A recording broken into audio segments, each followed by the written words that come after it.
नमस्कार दोस्तों, मैं आचार्य के शास्त्री यूट्यूब चैनल सूर्या ज्योतिष में आपका स्वागत करता हूं। मित्रों, ज्योतिष को सरल तरीके से कैसे सीखें वो बेसिक ज्ञान हमारा चल रहा है। राशियों के बारे में बता दिया, ग्रहों के बारे में बताया, नक्षत्रों के बारे में बताया। अब हम ग्रहों के विस्तृत रूप को समझेंगे। जैसे हमने राशियों को समझा था उसी तरह से अब हम एक एक ग्रह के बारे में समझेंगे। उसके बाद फिर कुंडली विश्लेषण की तरफ को चलेंगे। ये हमारा बेसिक ज्ञान है। जब तक आप राशियों को नहीं समझोगे, उनके स्वामियों को नहीं समझोगे, नक्षत्रों को नहीं समझोगे, उन नक्षत्रों के जो स्वामी हैं उनको नहीं समझोगे, उनके स्वभाव को नहीं समझोगे, कैसा उनका नैसर्गिक स्वभाव है ग्रहों का, तो उसी के आधार पर हम किसी जातक के स्वभाव के बारे में चर्चा कर सकते हैं। धीरे धीरे हम आगे की तरफ को चल रहे। बेसिक ज्ञान है। यदि आपने ये बेसिक सीख लिया तो आदि ज्योतिष आप इस बेसिक ज्ञान से ही सीख जाएंगे, समझ लेंगे। आज अध्याय 32 में ग्रहों का विस्तृत रूप लेके आए हैं। नैसर्गिक स्वभाव के बारे में हमने बता दिया। ग्रहों के नैसर्गिक स्वभाव कौन कौन से होते हैं और कैसे कौन कौन से ग्रहों का कैसा स्वभाव माना गया है। आज अब मैं इनको अलग अलग करके नहीं बताऊंगा, क्यों फिर बहुत वीडियो हो जाएंगे। मैं चाहता हूं कि आप जल्दी से जल्दी सीख सकें और उसका लाभ उठा सकें।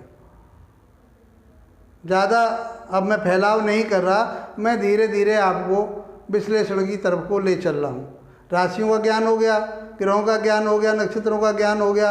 अब उन जो हमारे नैसर्गिक जो ग्रह हैं आकाश मंडल में, उनका क्या कारकत्व होता है, वो किस किस चीज़ के कारक होते हैं, वो क्या क्या चीज़ दर्शाते हैं, उनसे हमें किस किस चीज़ का ज्ञान होता है, वो चर्चा हमारी अब रहेगी। तो आज के विषय में ग्रहों का विस्तृत स्वरूप, जिसमें नंबर 1 पर सूर्य को लिया है और सूर्य इस दुनिया का, इस जगत का पिता माना गया है। इसी आधार पर आज हम जो चर्चा करेंगे वो सूर्य देव की करेंगे। सूर्य हमें क्या क्या देता है, उससे हमें क्या क्या चीज़ें प्राप्त होती हैं, कैसे हम किसी के बारे में बता सकते हैं। तो सीखिए। सूर्य, अब मैंने बताया, अलग अलग नहीं बताऊंगा। जैसे हम राशियों को बताया किस लिंग की राशि है, कौन सा वर्ण है, कौन सी जाति है उसके, ये सारी चीज़ें नहीं। अब मैं इसको ग्रहों को एकत्रित करके जो विस्तृत ज्ञान दिया था हमने, उसी तरह से बता रहे हैं। सूर्य में ये पुरुष लिंग का स्वामी माना गया है। ये पुरुष लिंग है सूर्य का। जब हम संतान पढ़ेंगे तब ये काम में आएंगे। ये सारी चीज़ें हर जगह काम आएंगी। चोरी हो गई ये चीज़, स्त्री ले गई, पुरुष ले गया उसको, वो नहीं क्या आता। बहुत इनमें सारा सार है। इनको आप समझ लीजिए, यही चीज़ें आगे आएंगी और इनसे ही हम बता पाएंगे। तो ये कौन सा है? ये पुरुष लिंग है। सूर्य का कौन सा लिंग माना गया? पुरुष लिंग। ये क्षत्रिय वर्ण का है। क्षत्रिय वर्ण दूसरों की सहायता करना, हिम्मत, ताकत, पौरुष, आत्मा का कारक है ये। तो ये क्षत्रिय वर्ण में इसकी गणना की जाती है। हमने बताया था इसका स्वभाव कैसा है। क्रूर ग्रह है ये, पापी नहीं है, क्रूर बताया, क्रूर ग्रह है ये। सतोगुणी प्रधान है। इसमें कौन सा गुण प्रधान है? सतोगुण है इसके अंदर। हमने गुणों की चर्चा की थी राशियों में। सतोगुण, रजोगुण और तमोगुण। इसी तरह से इन ग्रहों को उन राशियों के आधार पर ही सारी चीज़ें वही बताई जाएंगी। यहाँ पर वहाँ राशियों की बताई, यहाँ ग्रहों की बता रहे हैं। तो इसमें कौन सा गुण प्रधान है? ये सतोगुण ही है। अब सतोगुण के बारे में आपको मैं पहले बता चुका हूँ। और पढ़िए, जो भी अच्छाई है संसार में, जितना भी किसी का कोई भला हो कर सकते हैं, वो सब सतोगुण में आता है। ये सतोगुण प्रधान ग्रह है। इसके अंदर कौन सा तत्व है? ये अग्नि तत्व का है। अग्नि तत्व, इसमें क्रोधित होता है। क्रोध इसमें भरा हुआ है। तो कैसा है? अग्नि तत्व। अग्नि तत्व से आप समझ पाएंगे आत्मबल है इसमें, हिम्मत है, ताकत है, सब कुछ अग्नि तत्व। ये पित्त विकार है, इसकी प्रकृति कैसी है? पित्त विकार। जब भी सूर्य पीड़ित होगा, खराब होगा, हैं, तो उसको हम कहेंगे कि आपको कौन सा रोग होता है, कौन सा रोग है? वो पित्त विकार है, आपको, आपका पित्ताशय खराब है।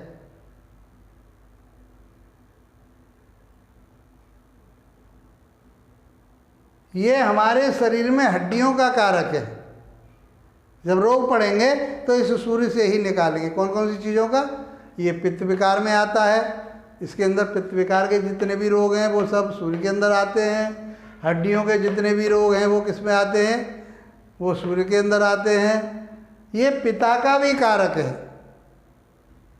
पिता स्वस्थ रहेंगे, बीमार रहेंगे, मृत्यु हो गई है, पिता की आयु लंबी होगी, सब ये सूर्य के कारकत्व में आते हैं। इसी से निकालेंगे। इसका प्रभाव हमारे सिर पर भी रहता है। सिर के बाल, गंजापन, उड़ना बालों का, ये हम सूर्य से देखेंगे। नेत्र विकार, दाएं नेत्र की बात करते जाते हैं। आँख में कोई भी परेशानी आ रही है तो वो सूर्य की कमजोरी से आ रही है। सूर्य में कहीं पीड़ा है, इसलिए हमारी नेत्र पीड़ा हो रही है। दिमाग, यदि सूर्य पीड़ित है तो आपका दिमाग भी पीड़ित है। और ये हृदय पर भी अपना प्रभाव रखता है। मुख्य रूप से यदि हम देखें कि सूर्य के पीड़ित होने से हमारे हृदय रोग होने की संभावना होती ही है। यदि हमारे हार्ट अटैक की परेशानी आ रही है, हृदय रोग कोई किसी तरह से है, तो हमारा सूर्य पीड़ित है।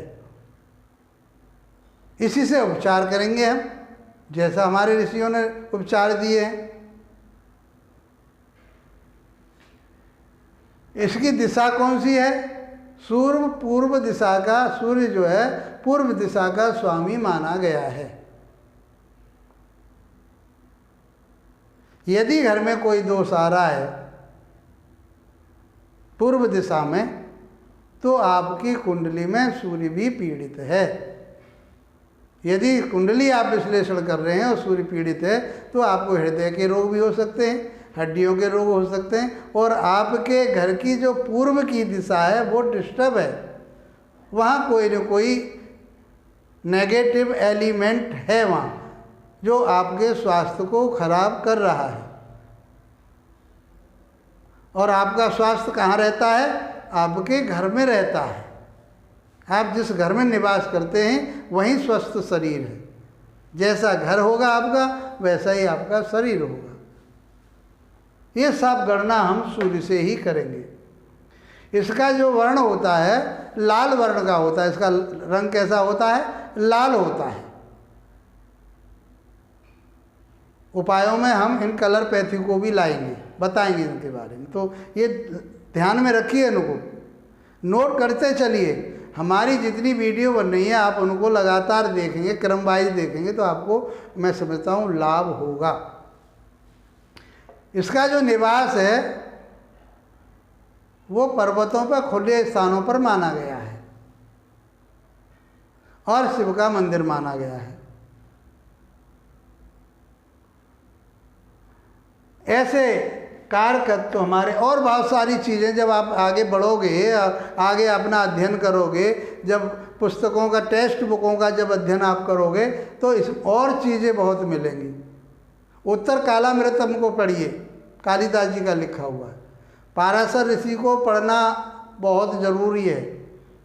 हम जो बता रहे हैं आपको पाराशरी सिद्धांत के आधार पर ही बता रहे हैं।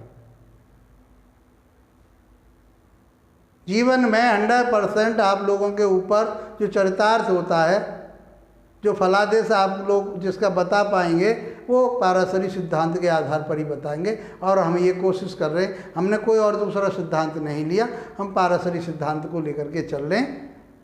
उसको आप समझिए, सीखिए, और ये चर्चा आपको अच्छी लगी है और क्रम वाइज पढ़िए, जितने वीडियो क्रम से उनको सीखिए, तभी आपकी समझ में आएगा। कभी कोई वीडियो देख ली, कभी कोई वीडियो देख ली, वो आपको ज्योतिष नहीं सिखा पाए। आप हमारी वीडियो को क्रम से पढ़िए, देखिए और उनको नोट भी कीजिए। आशा करता हूँ आज की चर्चा आपको पसंद आई होगी। अच्छी लगी है तो लाइक कीजिए, शेयर कीजिए, सब्सक्राइब कीजिए, बेल आइकॉन को दबाइए। कमेंट बॉक्स में अवश्य लिखिए, जैसी आप सराहना कर रहे हैं हमारी सरल भाषा, सरलतापूर्वक ज्योतिष ज्ञान हम आपको दे पा रहे हैं और आप उसका लाभ उठा रहे हैं। मैं भी आपका आभार व्यक्त करता हूँ। धन्यवाद दोस्तों, नमस्कार।